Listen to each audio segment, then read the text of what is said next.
Once upon a time, there lived two neighbors. One of them bought a shotgun. Aha, thought the other. All right, I'll buy myself a bigger gun. What could this mean, thought the first neighbor. I'll buy myself something bigger.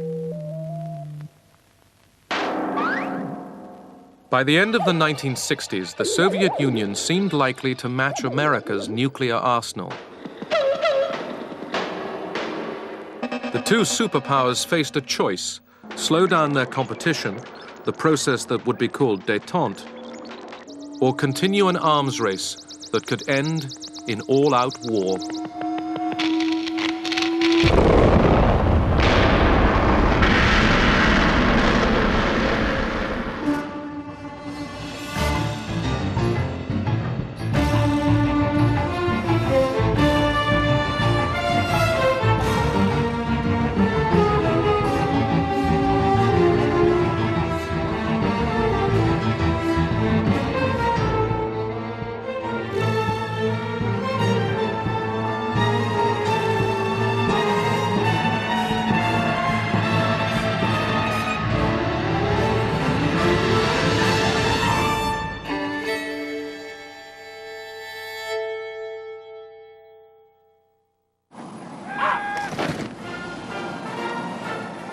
In 1969, a new American president came to power.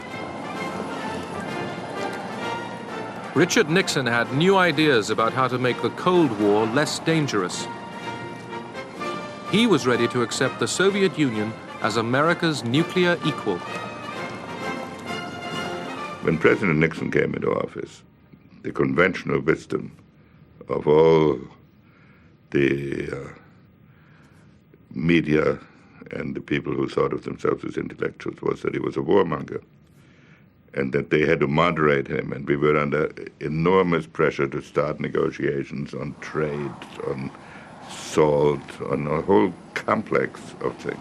This was not a foreign policy politician, particularly in his early years. He had gained notoriety and power, as you know, on the wave of the Great Red Scare, the Great McCarthy period in American politics. He also knew, and this was very important, the bureaucracy. He knew that often the most difficult belligerent powers with which he had to deal were not the Soviet Union or China, but the Department of State, the Central Intelligence Agency, the Pentagon, the Department of Defense, those belligerents arrayed along the Potomac.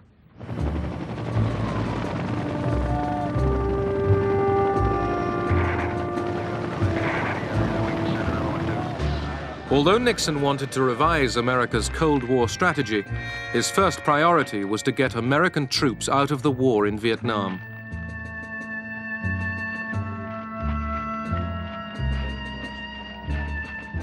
By 1969, this war had cost the lives of 30,000 GIs, and there was still no end.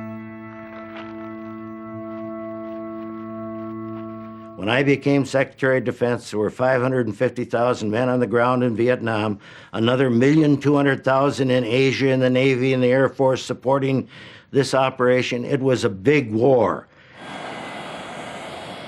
America's ally, President Thieu of South Vietnam, met Nixon on Midway Island. Nixon told Thieu he planned to pull out American troops and hand over the ground war to the South Vietnamese. Vietnamization was the term that I coined in order to get people thinking about the responsibilities the Vietnamese had there. So we came in and said, that's fine as long as you leave behind a well-trained South Vietnamese army and equip us so that we could take care of our own destiny. In July 1969, the first American troops were pulled out.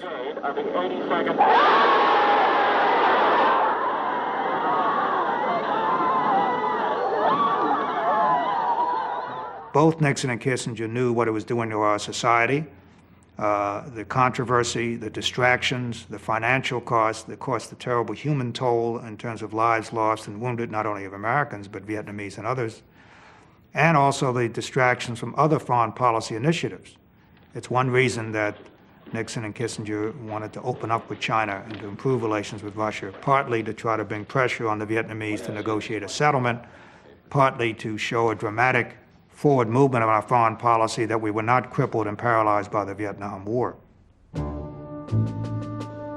Hanoi had put on its own pressure with an offensive in the south. American generals proposed bombing North Vietnam's bases in neutral Cambodia.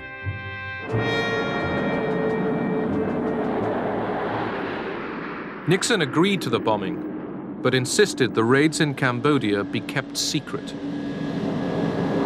Doors open at 30 TG. Coming up at 30 TG. Stand by to release. Ready now. Bombs way. Time. Ready now.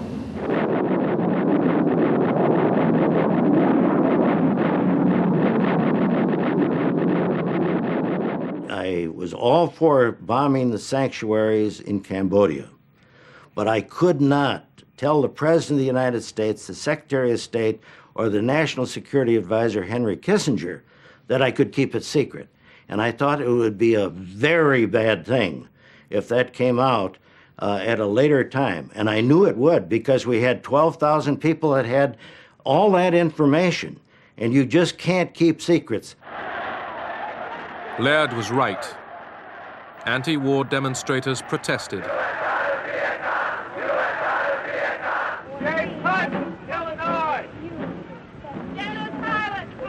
They called out the names of soldiers killed in Vietnam. Richard Nixon could look out the window of the White House and see a mob of people marching in the street, protesting the war in Vietnam, for instance. He could take a 3x5 card out of his pocket and take a look. And the polls showed him with the confidence of 75% of the American people. And he'd say, I'm not going to let those people in the street make foreign policy for this country. And so tonight, to you, the great silent majority of my fellow Americans, I ask for your support. I pledged in my campaign for the presidency to end the war in a way that we could win the peace. I have initiated a plan of action which will enable me to keep that pledge. The more support I can have from the American people, the sooner that pledge can be redeemed. For the more divided we are at home, the less likely the enemy is to negotiate. Nixon believed, I think correctly, that the opposition to the war was mostly about the draft and the casualties and not about the American presence. The Americans didn't care if we were bombing Hanoi. They didn't care if there were American airplanes around. What they didn't like was the fact that young American men were being drafted, sent to Vietnam, and being killed. The bombing of communist bases in Cambodia was no miracle cure. Okay. 100 meters away from it now, Jesse from there. American GIs still came under attack in South Vietnam. All right, who's wounded? All right, give me some cover.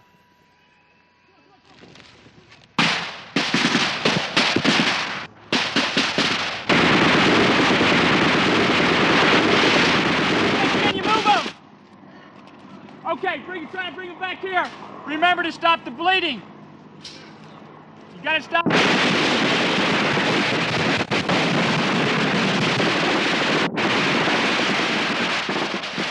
Nixon now ordered a ground assault into Cambodia. Anybody out here? Do you feel the people are united behind you, Mr. President? As far as the people are concerned, I have no judgment on that. All that I can say is that I know that I did what I believed was right, and in what really matters is, as far as the people are concerned, is whether it comes out right. If it comes out right, that's what really matters.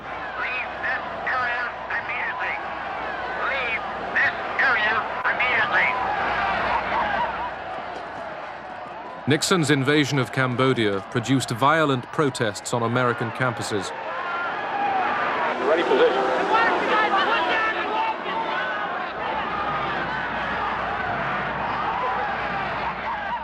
At Kent State University, National Guardsmen shot 4 students dead.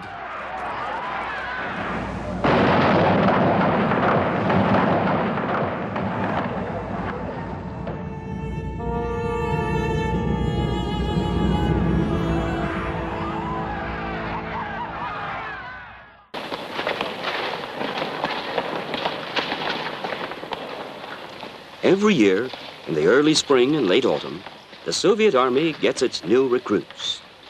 The forces are inconceivable without strong, agile men possessing stamina.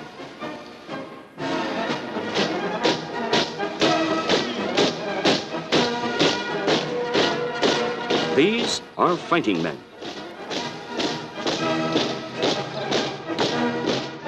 Fighting men alone could not guarantee security.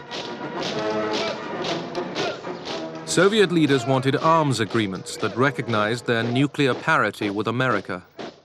They also wanted American understanding in their quarrel with China.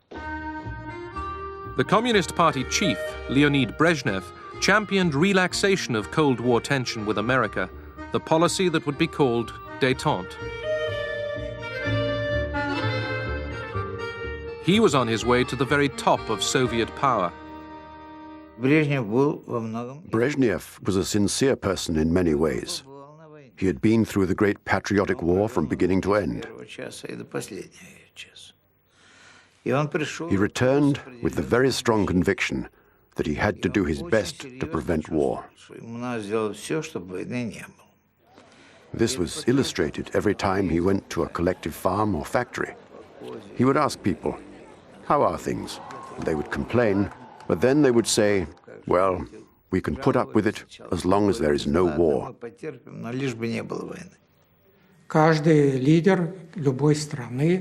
Every leader in any country has the need to express his character and to leave his mark in history.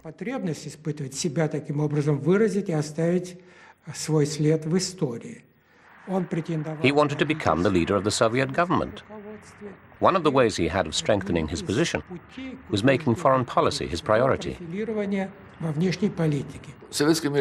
American-Soviet relations were always at the center of our diplomacy. I would say that basically, whether the West believed it or not, our attitude was to have a more constructive relationship with the United States.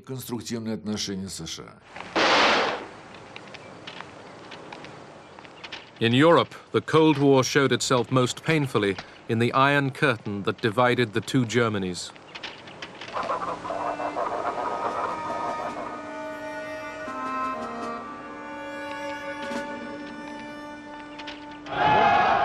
West Germany's new chancellor, the Social Democrat Willy Brandt, had his own ideas for improving relations with the Soviet bloc. The Germans called it Ostpolitik. Wir wollen ein Volk der guten Nachbarn sein und werden im Innern und nach außen. Der entscheidende Schritt, der das Ganze in Gang gebracht hat, The main thing that got the ball rolling was the decision of the Chancellor to call East Germany a state. Regierungserklärung, die DDR als einen Staat zu bezeichnen. Das war, wenn Sie so wollen, This was a fundamental change in our position, which led to fierce criticism from the opposition. In Moscow, people were all ears. In our opinion, there were more sober voices among the Social Democrats, those who would seek common points of interest with us. Not similarities in our outlook, but similarities in our interests. I would like to stress the difference. If we found points in common which would preserve a balance of interests, this could lead relations between the Soviet Union and West Germany out of a dead end.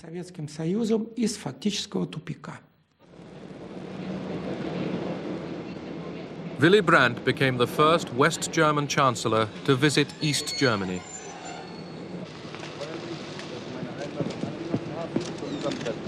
Ich wünsche Ihnen einen recht angenehmen Aufenthalt. Ich danke Ihnen sehr für die Begrüßung, auch dafür, dass Sie gutes Wetter besorgt haben. Daran soll es nicht liegen. Danke sehr. Brandt's visit was a triumph. To ordinary East Germans, he seemed to bring hope of change. But the Americans were worried. My first reaction to Ostpolitik was concerned that it would lead to German nationalism, that if Germany operated on its own vis-à-vis the East, it would emphasize its own national concerns, if not immediately, then over a period of time. Das Echo auf das, was wir uns vorgestellt haben. The response we got from Nixon and Kissinger was one of doubt and suspicion. Natürlich Skepsis war, Misstrauen. Had we thought about everything? Ich habe Kissinger als Sicherheitsberater. I had informed Kissinger shortly before we got into office what we planned to do. He asked a lot of questions. Und hat viele Fragen gestellt. We reached the point where I said, I am not here to consult, but to inform. Zu konsultieren, sondern zu informieren. Das war ein Ton, This was a tone unheard of in Washington. Noch nicht gehört hatte. While the danger we feared was real, the best way to avert it was not to fight it and then be accused of being the cause of permanent German partition, but rather to help guide it in a direction that was compatible with Allied policy. And so we established another back channel to Brandt through his associate Egon Bahr, and to the Soviets via Dobrynin and Falin.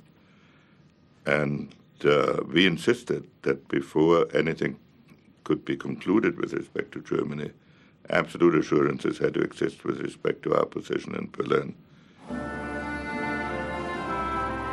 Brandt's next destination was Moscow. He hoped to remove Russia's fear of its old German enemy. Brandt was willing to recognize Europe's post-war borders and the division between East and West. Der Moskauer Vertrag war natürlich The Moscow Accords were the key to our bilateral treaty system with the East. Vertragssystems zum Osten. The Federal Republic ceased being an excuse for the Soviet Union to keep the Eastern Bloc in line. The treaty was a signal from Moscow that there was a readiness for change. Willy Brandt flew to another old German enemy. In dem Wunsch, durch einen Vertrag dauerhafte Grundlagen für ein friedliches Zusammenleben zwischen der Bundesrepublik Deutschland und Polen zu schaffen, reisten Bundeskanzler Brandt und Außenminister Scheel nach Warschau. Brandt had come to recognize Poland's western border, carved out of territory seized from Nazi Germany in 1945. The German Chancellor visited the site of the Warsaw Ghetto. Words failed him. He knelt at the memorial to Jewish fighters who resisted the Nazis.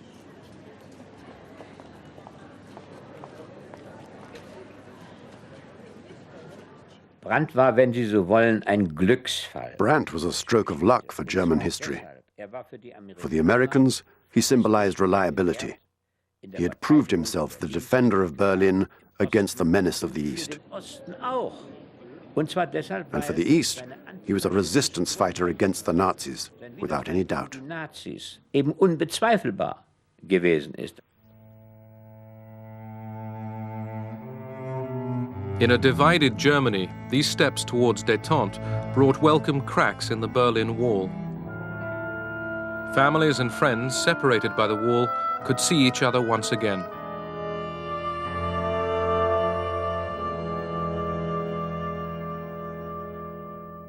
Okay, fine, we'll call you later. The architects of America's new approach to the Cold War were Richard Nixon and his national security advisor, Henry Kissinger. Henry was very temperamental, very bright, very territorial, very insecure. You could say the same thing about Richard Nixon. And they complemented one another a lot of the time. At the same time, they were rivals. They fought with one another. They fought not with one another, but behind one another's backs. They were devious. The embassies, so basically what is happening... The two men preferred to work in secret. Through back channels, they set up summit meetings in Beijing and Moscow. Well, we have a variety of independent sources also. Yeah, I know. None of them reliable. None of them totally reliable. That's right. Nixon and Kissinger wanted the summits in China and the Soviet Union to help America get out of Vietnam. They also hoped to bring China into their diplomatic game. The principal reason for seeking a rapprochement with China was to restore fluidity to the overall international situation. If there are 5 players and you can't deal with one of them, this produces rigidity. Secondly, we wanted to demonstrate to the American public that Vietnam was an aberration, that we had ideas for the construction of peace on a global scale. Soviet leaders were alarmed after Kissinger, and then Nixon returned jubilant from China. Not only have we completed a week of intensive talks at the highest levels, we have set up a procedure whereby we can continue to have discussions in the future. We have demonstrated that nations with very deep and fundamental differences can learn to discuss those differences calmly, rationally, and frankly, without compromising their principles. It was a great scare for our leaders, who decided that an anti-Soviet coalition was being formed, which included not only America and NATO, but also China. We felt we were being surrounded. The Moscow reaction was that a summit which we had tried to achieve before the trip to China, and in which they had been stonewalling us and tried to use it to, well, to put it kindly, blackmail us into untoward concessions, or concessions we thought were untoward. Suddenly, they agreed to the summit, and it unfroze our relations. In March 1972, North Vietnam launched a new offensive in the south. Nixon responded with more air attacks.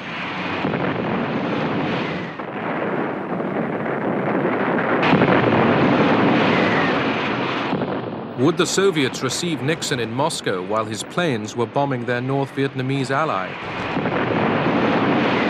The general debate that took place in the White House Situation Room, and I was in many of these, was which is more important, the Vietnam front or the Moscow front? And Nixon was the only important person that I can recall who said we can have both. I'm willing to lose the Moscow summit, but I predict the Russians will go ahead even if we bomb Hanoi and mine Haiphong. Nixon and Henry Kissinger played sort of good cop, bad cop with the Russians particularly. Kissinger would see Anatoly Dobrynin, the Russian ambassador, frequently, I mean, almost daily.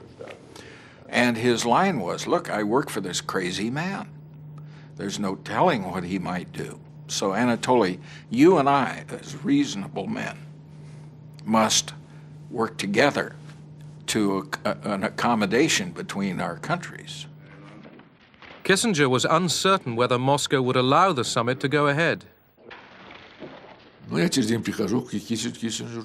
see Kissinger. He was nervous but tried to hide it.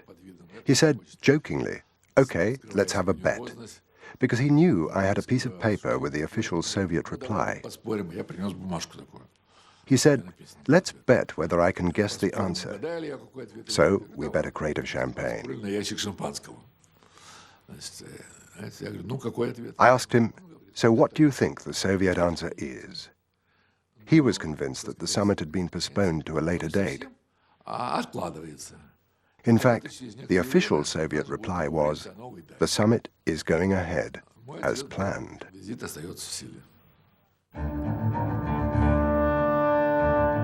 May 22nd, 1972.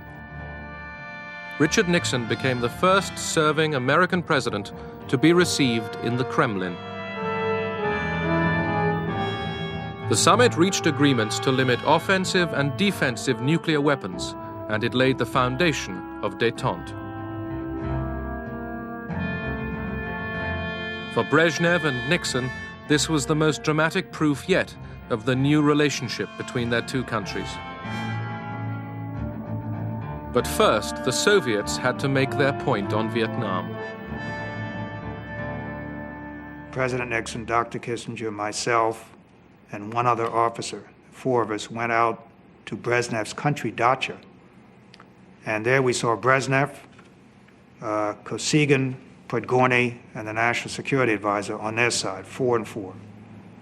We sat for 3 hours in a dacha in which each of the Russian leaders took an hour to blast the United States for its Vietnam policy, absolutely attacking Nixon and the United States. Nixon knew what they were doing, namely they were writing a transcript to send to Hanoi. So he listened patiently, didn't get overly argumentative, basically just took it. After 3.5 hours of the Soviet diatribe, sort of a tag team match among the Soviet leaders, we then went upstairs for dinner, and the entire mood changed. Brezhnev broke out the vodka. There was singing and jokes and toasts. And then later that evening, Kissinger went back, I believe with Gromyko, and did some more negotiating on arms control. The atmosphere was very good, even friendly. We were quite aggressive in view of Nixon's actions on Vietnam, but we made sure it didn't overshadow the summit, because the issues that Nixon was going to raise had already been agreed through the confidential channel. These were very important nuclear issues. All the members of the Politburo knew that the text of the treaty had already been agreed. Nixon knew that too from Kissinger. So, if we gave in to our emotions, we would ruin everything that had already been achieved. The President of the United States. The American Congress gave Nixon a hero's welcome.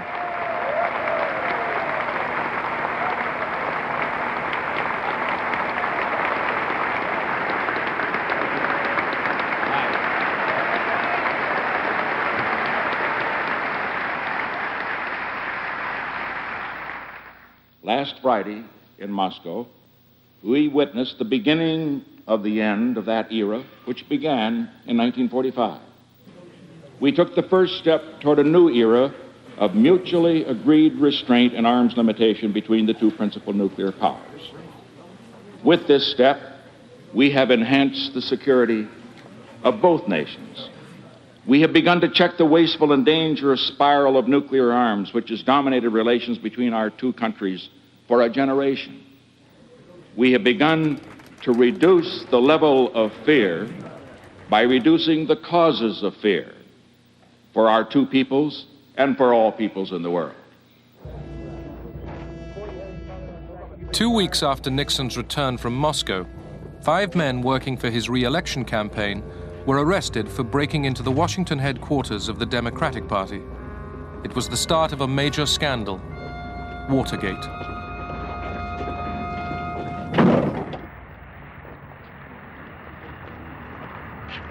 As election day approached, Kissinger returned from one of his many negotiating rounds with the North Vietnamese. He told Nixon he at last had a deal on Vietnam. The North Vietnamese negotiator, Le Duc Tho, presented to Dr. Kissinger a draft agreement on restoring peace and ending the war in Vietnam. And the first thing he said when he presented that document to Dr. Kissinger was, "You are in a hurry, are you not?" And I recall Dr. Kissinger nodding affirmatively when Le Duc Tho made that statement. We knew that Kissinger had met with the North Vietnamese side in Paris on October 9. So when he came on October 19 and gave us the text in English, mind you, and he asked us, he said, well, we got 4 days to sign. And of course, we politely said, well, this is the first time we have been given this text, so we would like to have time to study it. But by the way, where is the Vietnamese text?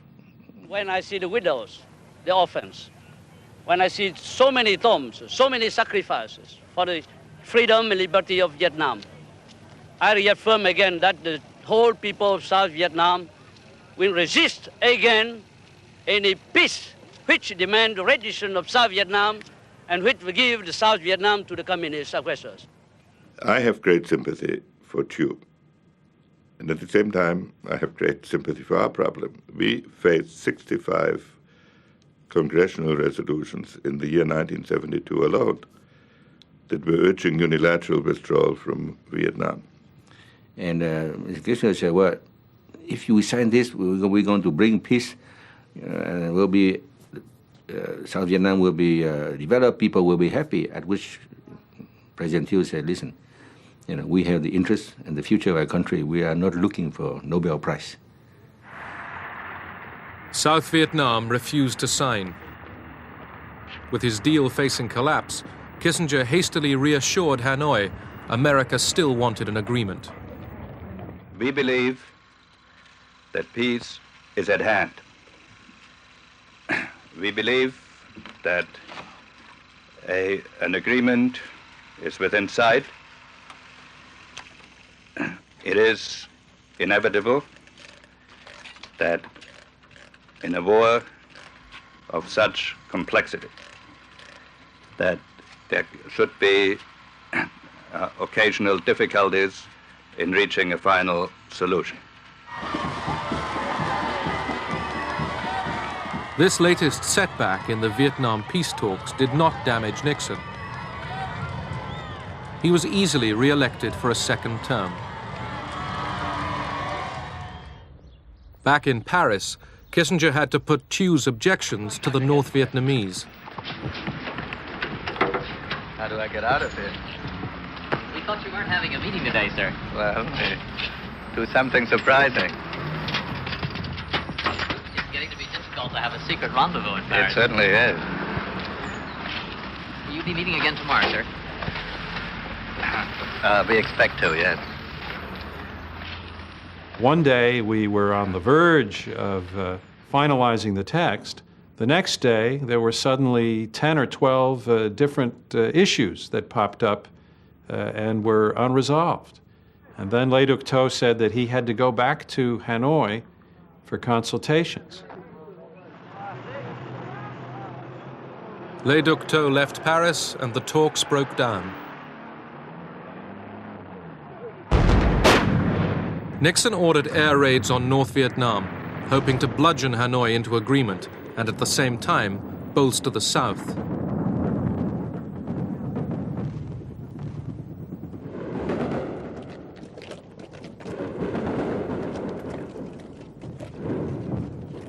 Over 12 days, Hanoi and Haiphong came under the most sustained bombing campaign of the war.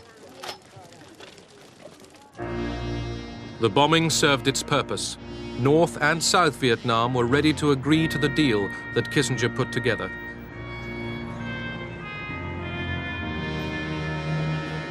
Under the peace accords, American troops would leave Vietnam, the Saigon government would remain in power, but North Vietnam's troops would stay in the South.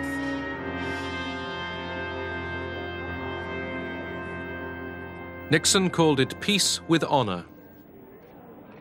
It so happened that with Mr. Kissinger, who had wanted to play the triangular, to do the détente, and Vietnam had to go in order for détente to happen. So this is my own analysis, and then that, unfortunately, was not very good for the South Vietnamese people. Good evening. The biggest White House scandal in a century, the Watergate scandal, broke wide open today. The Attorney General, Richard Kleindienst, has resigned because, in his own words, he had close personal and professional associations with people who may have broken the law.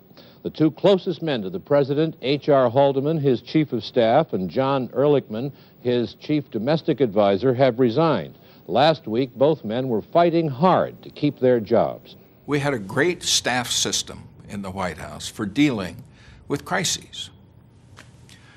We didn't apply that system to Watergate. I think part of the reason was we didn't consider it a crisis. It was a very small potatoes episode. I had no prior knowledge of the Watergate break-in.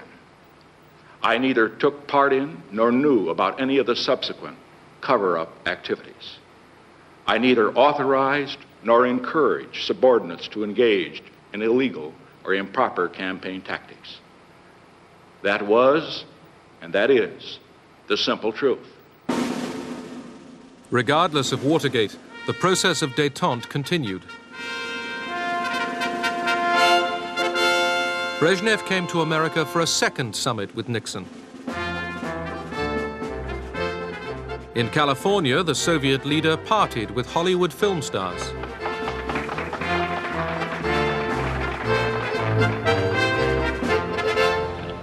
The Russians were still keen to deal with the American president. До нашей встречи с вами мы уже потратили не один час для деловых разговоров.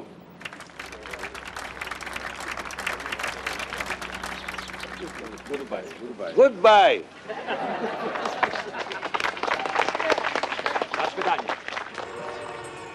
In spite of Nixon's denial of guilt over Watergate, he was accused of obstructing justice and faced impeachment by Congress.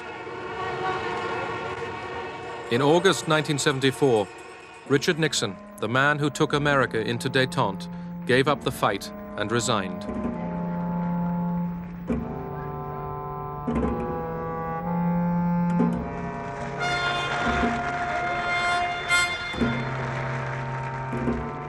His successor was Gerald Ford.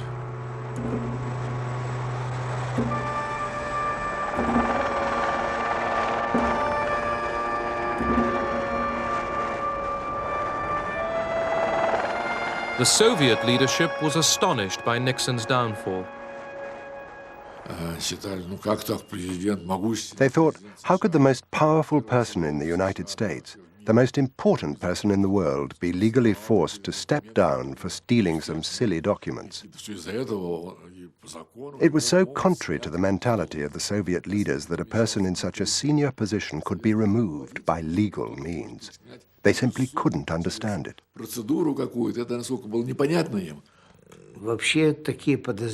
There were various suspicions. One of those suspicions was that it was done deliberately by the enemies of rapprochement between America and the Soviet Union.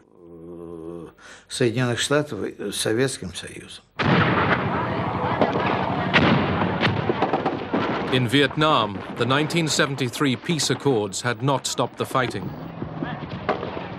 By April 1975, South Vietnamese troops were struggling to defend Saigon against Hanoi's final offensive.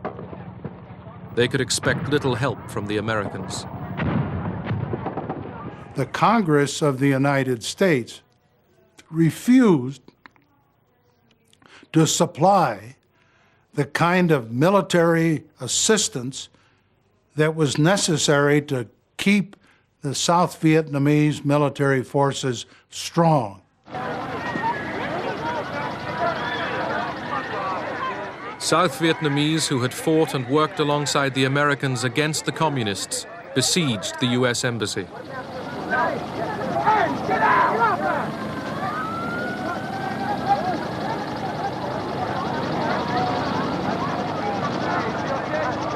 The Americans were getting away, but they had lost the war, and now they could not even save thousands of their South Vietnamese friends. The American experience in Vietnam, and particularly my own, had been like a B-52 strike from 60,000 feet up. Oh, we'd done a lot of damage. But very seldom did you have to gaze upon the consequences of that damage. That last day was like being in a B-52 strike right on the deck. You saw what our actions had wrought, and the horror and the shame was almost more than you could bear.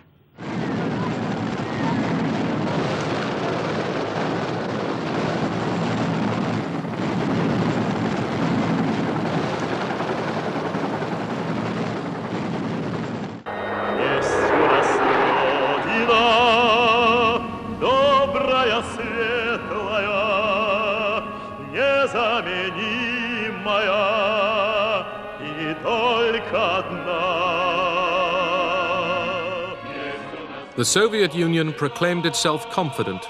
It believed it was a superpower equal to America and boasted history was on its side. This rosy view ignored one problem.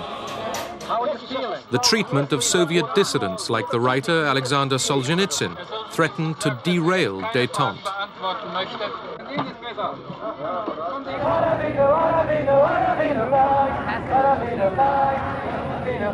Mr. Kendall? Hey, Russian! Go home! Russian, fuck you! Never again! Never again! American passions flared over restrictions on the emigration of Soviet Jews.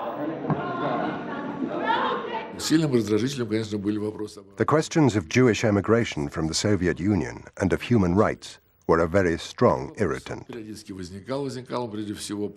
These issues were raised regularly by the US Congress and by demonstrations organized by pro-Israeli activists, and sometimes by hooligans. There was at the outset, of course, a genuine backlash in the Congress of the United States against the policy of détente, not in the first instance from where one might expect it, from the right-wing pews of the Republican Party. It came instead from the traditionally right-wing Democrats, the hard-line, sort of Cold Warrior Democrats like Scoop Jackson. When we have something we feel strongly about, and in this case it is civil liberties and freedom and what this nation was founded upon, that we should do something to implement international law, and it is international law now, the right to leave a country freely and return freely, that we should put that issue of principle on the table knowing that the Russians are not going to agree to it. The debate about détente took a very curious form, because some liberals seem to take the view that maybe tension wasn't all that bad. And they suddenly developed theories of the need to intervene in human rights procedures that we never heard before and that were strenuously rejected before. In the Soviet Union, where memorials kept alive the remembrance of a terrible war, Detente had few enemies.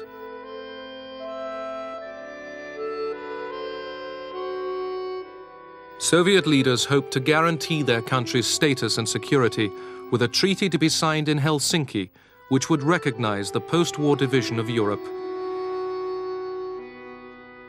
But this treaty had a stumbling block: human rights. The members of the Politburo read the full text. They had no objections when they read the first and second articles.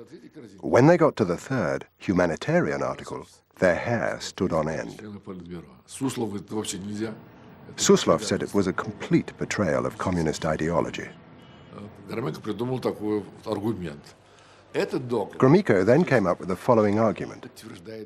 The main thing about the Helsinki Treaty is the recognition of the borders.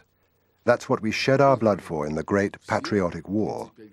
All 35 signatory states are now saying these are the borders of Europe. As for human rights, Gromyko said, well, who's the master of this house? We are the masters of this house, and each time it will be up to us to decide how to act. Who can force us?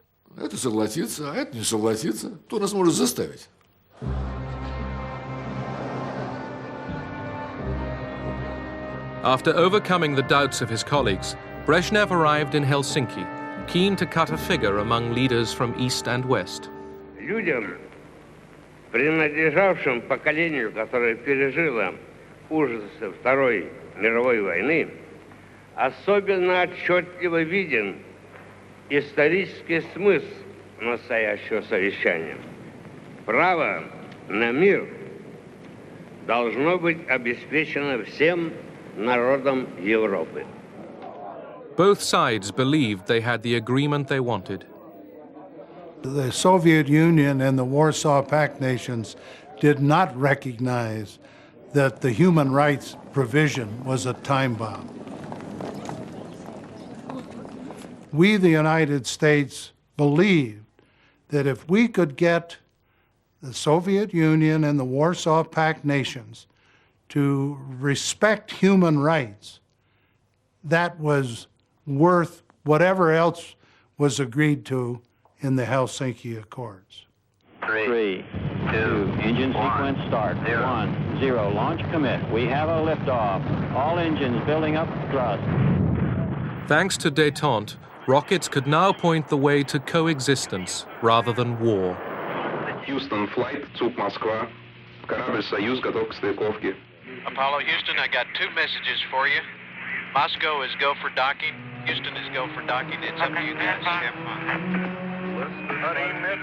Soviet and American spacecraft made history, docking together 140 miles above the Earth. Contact. All right. In space, cooperation was replacing years of Cold War confrontation. Glad to see you. When we went to the United States for training, we met the Americans. I remember one of them saying to me, "Since this international project, I have begun to sleep better at night. I'm no longer afraid of nuclear war, because we are working together."